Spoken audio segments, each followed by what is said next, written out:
खबर त्रिपुरा धर्मनगर से आ रही है, जहां उत्तरी त्रिपुरा जिले के पुलिस अधीक्षक आईपीएस भानुपत चक्रवर्ती ने बुधवार 7 फरवरी को अपने कार्यालय में पत्रकारों को बताया कि धर्मनगर शहर को सुंदर बनाने के लिए धर्मनगर शहर के कुछ यातायात नियम 8 फरवरी से प्रभावी होने जा रहे हैं। उन्होंने ये भी कहा कि इस नियम का उल्लंघन करने वालों के खिलाफ सख्त कार्रवाई की जाएगी। लेकिन महज एक रात में धर्मनगर शहर में बिल्कुल उलट तस्वीर देखने को मिली। 8 फरवरी को कैमरे के सामने बिल्कुल अलग तस्वीर कैद हुई। देखा गया कि ट्रैफिक पॉइंट पर तैनात पुलिस के सामने ही दोपहिया वाहन और टुक-टुक और रिक्शा वाले कानून तोड़ रहे थे।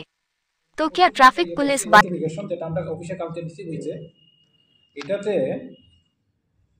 ধর্মনগর শহরের ট্রাফিক ব্যবস্থাকে আরো সুন্দর করার জন্য, সাবলীল করার জন্য, অ্যাক্সিডেন্ট যাতে কম হয় এবং মানুষ যাতে ধর্মনগরে একটা ভালো ট্রাফিক ব্যবস্থা দেখতে পারে, সেই দিকে লক্ষ্য রেখে সেটা আমরা জেল রোড ট্রাই জংশন থেকে Ramakrishna mission road, old model stand, এই রাস্তাটা আমরা ওয়ান ওয়ে করতেছি। এটা আগামীকালকের থেকেই 2-3 দিন ট্রায়াল রান হয়েছে, আগামীকালকের থেকে এটা ইমপ্লিমেন্টেশন হইব। ওল্ড মডেল স্ট্যান্ড থেকে পদ্মপুর ট্রাই জংশন যে রাস্তাটা আছে সেইটা আমরা স্ট্রিক্টলি ইমপ্লিমেন্ট করবো। এটাও অতদিন গভর্নমেন্টের নোটিফিকেশন ছিল না, কিন্তু এটা নোটিফিকেশন আমরা পেয়ে গেছি। এটাও ওয়ান ওয়ে।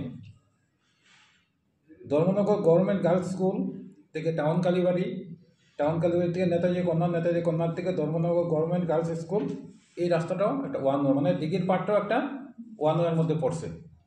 তো ধর্মনগরবাসী এতদিনও এটা দেখছিল, কিন্তু এটা প্রপার ইমপ্লিমেন্টেশন করা গেছিল না, কারণ এটার মধ্যে গভর্নমেন্টের নোটিফিকেশন ছিল না, যেটা ডিএমএর একটা নোটিফিকেশন দরকার। আমরা সেই নোটিফিকেশন পাইছি। তখন যদি এটা কেউ ভায়োলেশন করে, তার বিরুদ্ধে আমরা আইনানুগ যে ব্যবস্থা আছে সেই ব্যবস্থা আমরা গ্রহণ করব। এটাই জানানোর জন্য আজকের এখানে